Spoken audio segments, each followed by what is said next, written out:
ஆத்மநாதர் வடிவிலே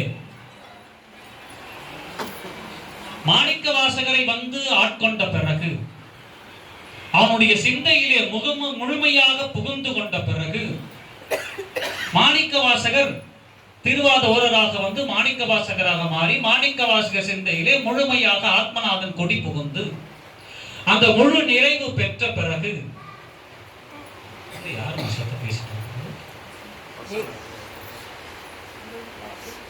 அதுக்குள்ள பாத்திரம் ஒரு சத்தம்லாம் கேட்கும். இதுதான் திருவாசகம். அந்த ஆத்மநாதனுடைய சிந்தை முழுமையாக மணிவாசகருக்குள்ளே செலுத்திய பொழுது, முழுமையாக அவனை ஆட்கொண்டு அந்த கண் திறந்து பார்த்த பொழுது அந்த நிகழ்வெல்லாம் மறைந்து போய், தான் அமைச்சர் என்ற கோலத்தில் இருந்து விடுபட்டு அந்த கவுந்தியமும் அந்த திருவோடையும் மட்டுமே அவர் முழுமையாக உறவு என்று அவர் நம்பி முழுமையாக அதில் ஈடுபட்டு தொடங்கிய பொழுது, அப்பொழுது மணிவாசகருடைய சிந்தையிலே தோன்றுகிறது, யார் எனக்கு இங்கு அயலார், யார் எனக்கு இங்கு உறவு, எதுவும் இல்லை, சமநிலையில் அடியேன் இருக்கின்றேன். அமைச்சராக இருந்த பொழுது அவருக்கு நிறைய பேர் எதிர்த்து தூபம் போட்டவர்கள் எல்லாம் இவருக்கு அயலாராக ஒருவேளை தெரிந்திருக்கலாம்.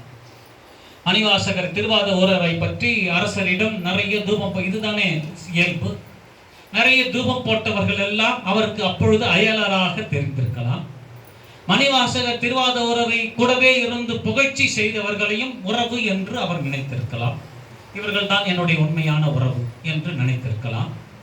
அந்த இரு நிலையையும் சிவபெருமான் சித்தத்திலே புகுந்து ஆண்ட பொழுது, அவர் அதிலே இந்த உலக மயக்கத்திலிருந்து விடுபட்டு சிவன் சித்தம் புகுந்து அவர் முழுமையாக அதிலே இருந்து உலக வாழ்க்கை விடுதலை பெற்ற பிறகு, யாரை பார்த்தாலும் அவர் சிவமாகவே பார்க்கக்கூடிய தன்மை மட்டுமே பெற்றக்கூடியவராக அவர் மாறினார்.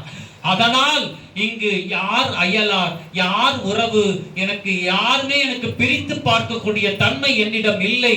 எனக்கு எல்லாமே திருப்பெருந்துறையுரை சிவனாகவே எனக்கு தெரிகிறது. அந்த இடத்துல கடைசியா சோதின்னு ஒண்ணு போட்டார். நிறைவாக இந்த சோதி பெரும் சோதியாக மாறி அது முழுக்க பரவ தொடங்கிவிட்டால், அது அந்த சோதியிலே கரையக்கூடியது தங்கமா இருந்தாலும், பித்தளையா இருந்தாலும், மனிதனாக இருந்தாலும், ஆடு மாடு எது இருந்தாலும், அந்த சோதியிலே அது கரைத்து விடுவது. அங்கே ஆர் அயலார், ஆர் உற்றார் என்று அந்த சோதிக்கு தெரியாதே. எனக்கு என் பரஞ்சோதி உள்ளே எழுந்த பிறகு அதே நிலையில் அடியேன் அடைகின்றேன். ஆர் அயலார், ஆர் உற்றார் யாரும் எனக்கு தெரியவில்லை, எல்லோரும் எனக்கு சமமாக இருக்கிறார்கள், எல்லோரும் எனக்கு சிவமாக தெரிகிறார்கள் என்ற அற்புத நிலையில் அந்த வார்த்தையை மணிவாசகர் அங்கு பயன்படுத்தி இருப்பாரோ என்ற அடியனுடைய சிந்தை. நமச்சிவாய நமச்சிவாய நமச்சிவாய. இன்னொன்று, சென்று சென்று அணுவாய் தேய்ந்து தேய்ந்து ஒன்றாய், அற்புதமான விளக்கம். ஆனால் இப்ப சொல்வதற்கு அதுக்கு நேரம் இல்லை. இன்னும் ஒரு காலம் வந்தால் நிச்சயம் இந்த பதிகத்தை எடுத்து சொல்வோம். நிறைவு பாடலாக, தந்தது உன் தன்னை, கொண்டது என் தன்னை, சங்கரா ஆட்கொள்ளோ சதுர, அந்தம் ஒன்று இல்லா ஆனந்தம் பெற்றேன், யாது நீ பெற்றதொன்று என்பான், சிந்தையை கோவில் கொண்டையம் பெருமான் திருப்பெருந்துறை உரை சிவனே, எந்தையே ஈசா உடன் இடம் கொண்டாய், யாம் இதற்கு இளங்கோர் கைமாறி. அற்புதமான பாடல். திருவாசகத்தினுடைய நாடி துடிப்பு கலந்த பாடல். இந்த பாடலை பாடி யாருக்கும் மனம் உருகாமல் இருப்பதென்றால் அந்த மனம் கல்லால் இரும்பால் செய்யப்பட்டிருக்க வேண்டிய உறுப்பு. அப்படிப்பட்ட இந்த பாடல் எல்லோருக்கும் பொருள் எளிதாக விளங்கக்கூடிய ஒரு பாடல் தான். தந்தது உன் தன்னை, கொண்டது என் தன்னை. இறைவனே, என்னை நீ முழுமையாக எடுத்துக்கொண்டு உன்னை முழுமையாக எனக்கு தந்தாய். அதுதான் அந்த வார்த்தை. எவ்வளவு அற்புதமான ஒரு வார்த்தை பாருங்க. என்னை நீ முழுமையாக எடுத்துக்கொண்டது ஒரு புறம், ஆனால் உன்னை நீ முழுமையாக எனக்கு தந்தது மறுபுறம். நமச்சிவாய நமச்சிவாய. சிவபெருமானை தவிர வேற யாராவது இப்படி கொடுப்பாங்களா? என் சொத்தெல்லாம் உனக்கு எழுதி வச்சா நீ உன் சொத்தெல்லாம் எனக்கு எழுதி வச்சிருக்கியா? எழுதி வைப்பேன். எனக்கு 10 கோடி சொத்து இருந்து உனக்கு 50 லட்சம் சொத்து இருந்தா எழுதி வைக்கலாம். உனக்கு 100 கோடி சொத்து இருந்து நான் 10 கோடி சொத்தை எழுதி வைக்கிறேன். உன் சொத்தெல்லாம் ஒருத்தர் பரிமாற்றம் செய்துக்கலாம். இதுதான் இம்போர்ட் அண்ட் எக்ஸ்போர்ட். அப்பவே மணிவாசகர் சொல்றாரு, ஏற்றுமதி இறக்குமதி. அப்பதான் மணிவாசகர் முதலில் இதை செய்யறார். ஏற்றுமதி இறக்குமதி செய்யறார். என்னுடையதெல்லாம் நீ எடுத்துக்கொள், உன்னை நீ எனக்கு தந்து. யாராவது செய்வானா? இவர்கிட்ட என்ன இருக்குது அவர் எடுத்துக்கிறதுக்கு? சிவபெருமான் அழுக்கு நிறைந்த தேகம், புழுக்கள் நிறைந்த உடம்பு, ஊன் கொண்ட உடம்பு ஒன்று. இதை எடுத்துக்கொண்டு அவர் என்ன பயன்? ஆனால் முழுமையாக இவனை எடுத்துக்கொண்டான், முழுமையாக தன்னை அவனுக்கு ஒப்படைத்தான். இதுதான் அற்புத நிலை. தராசில் வச்சா ஈடு கட்டுமா? திருவாதூர் அவருடைய ஆன்மாவையும் ஆத்மநாதனையும் தராசில் வச்சா ஈடு கட்டுமா? ஆனால் ஈடு கட்டும்படியாக செய்தான் சிவபெருமான். அப்ப மணிவாசகருக்கே ஒரு சிந்தை வந்தது. சங்கரா ஆர்கொல்லோ சதுரு. சிவனே, யாரா கெட்டிக்காரன்? நீ இது செஞ்ச செயலுக்கு யார் கெட்டிக்காரன்? ஒரு பட்டி மண்டபம் உள்ளுக்குள்ளே அவருக்குள்ள ஓடிக்கொண்டிருக்கிறது. மணிவாசகருடைய சிந்தையிலே ஒரு பட்டி மண்டபம். இருவரில் யார் சிறந்தவர்கள்? மணிவாசகரா சிவபெருமானா? என்னை முழுமையாக எடுத்துக்கொண்டான், அவனை முழுமையாக எனக்கு தந்தான். யார் சிறந்தவன்? சதுரர் என்றால் கெட்டிக்காரர் யார் என்று பொருள். யார் கெட்டிக்காரர்? மணிவாசகர் சிந்தையிலே ஒரு பட்டி மண்டபம் ஓடிக்கொண்டிருக்கிறது. யார் இது சிறந்தவன்? அவன் சிறந்தவனா, நான் சிறந்தவனா? இந்த ஊன் கொண்ட உடம்பை அவன் எடுத்துக்கொண்டான், முழுமையாக அவன் எடுத்துக்கொண்டு அவனை முழுமையாக எனக்கு தந்தானே, இவன் யார் இதில் கெட்டிக்காரர் என்ற சிந்தை மணிவாசகருக்கு வந்தது. மணிவாசகருக்கு வந்த பொழுது அவர் சொல்கிறார், இந்த பாடலை படித்துவிட்டு அதுக்கான விளக்கத்தை அடியேன் சொல்கிறேன். அந்தம் ஒன்று இல்லா ஆனந்தம் பெற்றேன், யாது நீ பெற்றது ஒன்று என்பார். இவரே வாதாடுறார். சிவபெருமானமும் இவரே மாணிக்க வாசகராகவும் வாதாடுறார். பட்டி மண்டபத்தில் பட்டி மண்டபம் நடக்குது. மாற்றம் பரிமாற்றம் செய்யப்படுகிறது. இந்த பரிமாற்றம் செய்ய உடனே இந்த பக்கம் மாணிக்க வாசகரா இவரே வாதாடுறார், இந்த பக்கம் சிவபெருமான ஆத்மநாதனா இவரே வந்து வாதாடுறார். இருவரில் யார் கெட்டிக்காரர்? உடனே கேட்கிறார். அப்ப அவன் கொடுத்தானே, அதனால உனக்கு என்னப்பா லாபம்? இந்த பட்டி மண்டபம் நடுவர் கேட்கிறார். உடனே மாணிக்க வாசகர் சொல்றார், அந்த ஒன்று இல்ல ஆனந்தம் பெற்றேன். ஐயோ, அதை பத்தி நான் எப்படி சொல்ல முடியும்? அவன் என்ன நானாக அவன் எனக்கு கொடுத்தானே, அதனால நான் அடைந்தது எவ்வளவு இன்பம், அளவில்லாத இன்பம். அப்ப உன்னால அவனுக்கு என்னப்பா நீ கொடுத்த? எனக்கு போய் அவனால என்னப்பா பயன்? யாது ஒன்று பெற்றது என்பா.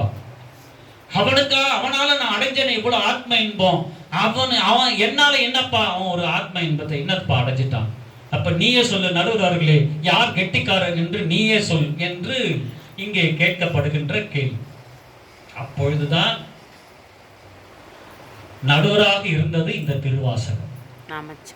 இந்த திருவாசகத்திட்ட தான் சிவபெருமானும் மாணிக்க வாசகரும் இருவரும் பட்டி மண்டபத்தை திருவாசகத்தை நடுவரா வச்சு இருவரும் கேட்கக்கூடிய நிலை ஏற்பட்டது. அப்ப நடுவராக இந்த திருவாசகம் சொல்லிட்டு தீர்ப்பு எழுதியது. இந்த திருவாசகம் தீர்ப்பு எழுதியது. யார் கெட்டிக்காரர் தெரியுமா? சிவந்தாம்பா கெட்டிக்காரர். தீர்ப்பு எழுதப்பட்டது. மாணிக்க வாசகராக இருக்கக்கூடிய நீ எப்படிப்பா சொல்ற? என்னால அவனுக்கு என்ன கிடைச்சது? நம்ம அவன் தான் கெட்டிக்காரர்னு எழுதுற, உனக்கு என்ன பித்து கித்து பிடிச்சு போச்சா? அப்ப திருவாசகம் சொல்லியது, இந்த மாணிக்க வாசகர் என்று ஒருவனை பிடிப்பதற்காக 5 முறை பிரபஞ்சத்தில் ஓடி வந்த இந்த சிவபெருமான், நீ கொடுத்த இந்த திருவாசகத்தின் மூலமாக இத்தனை லட்சம் அடியார்களை பிடித்து வைத்திருக்கிறான் என்று சொன்னார். யாரால் யார் கெட்டிக்காரன்?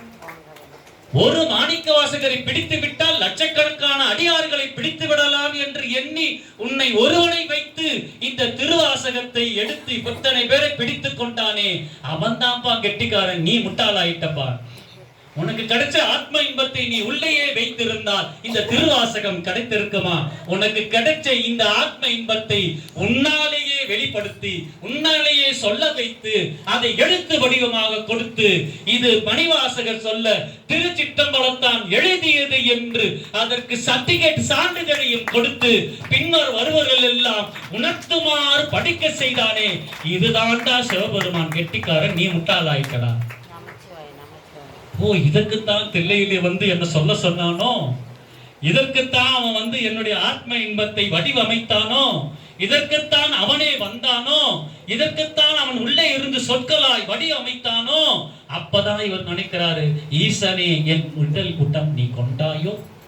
ஓ, நீ சொல்ல வைத்தது நீயா, எழுதியது நீயா, இந்த வார்த்தைகள் எல்லாம் இதற்காகத்தானா நீ கொடுத்தாய்? இந்த உடம்பிலே நீ வந்து புகுந்து இந்த வார்த்தையை கொடுத்தாயா? பின்னாடி இத்தனை பேரை இந்த திருவாசகத்தின் மூலம் நீ பிடிக்க போகிறாயா? என் ஈசா, என் இடல் நீ வந்து கொண்டு விட்டாய். யான் இதற்கு இளங்கோர் கைமாறி மீண்டும் ஒரு வாதம் வைக்கிறார். ஓ, அப்படியெல்லாம் செய்து விட்டானா? இதற்கு நான் அவனுக்கு கைமாறா என்ன செய்ய முடியும்? கணம் நீதிபதி அவர்களே, நீங்களே சொல்லுங்கள், இதற்கு நான் என்ன செய்ய முடியும்? மாணிக்கவாசகர் கேட்கிறார் திருவாசகத்திட்ட, இது கைமாறா என்ன செய்ய முடியும்? திருவாசகம் சொல்லிட்டு இதுக்கு கைமாறா லட்சோ லட்ச அடியார்களை நீ கொடுத்திருக்கிறாயே, இதையே சிவனுக்கு நீ செய்த கைமாறா என்று திருவாசகம் சொல்லியிருக்கிறார். 1,00,000 ஏக்கர் ஒருவன் வைத்திருக்கிறான். அதிலே ஒருவன் 10 சென்ட் இடம் தான் ஒருவன் வைத்திருக்கிறான். அந்த 10 சென்ட் இடம் இந்த 1,00,000 ஏக்கர் எனக்கு தேவைப்படுவது இல்லை. ஆனால் விற்க வேண்டிய ஒரு சூழ்நிலை வருகின்ற பொழுது இந்த 10 சென்ட் இடத்தை 1,00,000 ஏக்கருக்கான மதிப்பை 10 சென்ட்டுக்கு கொடுத்து வாங்குகிறான். உடனே இந்த 10 சென்ட்டுக்காரன் நினைச்சுக்கிறான், அவன் எவ்வளவு பெரிய முட்டாள், 10 சென்ட்டை போய் இவ்வளவு பணம் கொடுத்து அவன் வாங்குறானே, இவன் எவ்வளவு பெரிய முட்டாள் என்று அந்த 10 சென்ட்டுக்காரன் நினைத்துக் கொள்கிறான். ஆனா அந்த 1,00,000 சென்ட்டுக்காரன் நினைக்கிறான், இந்த 10 சென்ட்டை வாங்கிதான் அவனுக்கு வந்து இது கூட சேர்ந்துதான் அவனுக்கு எந்த விளைவும் அவனுக்கு விளைவது இல்லை. ஆனால் அந்த 10 சென்ட்டுக்காரனுடைய ஏழ்மையை போக்கவே அந்த 10 சென்ட்டுக்காரன் பணத்தை வாங்கினான். அப்படித்தான் இங்கே நடந்தது. இந்த 10 சென்ட்டுக்காரன் என்ற ஏழை மணிவாசகர் 1,00,000 வைத்திருக்கக்கூடிய ஏக்கருக்கு மதிப்புள்ளவன் அந்த சிவபெருமான். அந்த சிவபெருமான் இந்த 10 சென்ட்டை வாங்கித்தான் இந்த 1,00,000 சென்ட்டோட அவன் சேர்க்க வேண்டிய ஆசை இல்லை.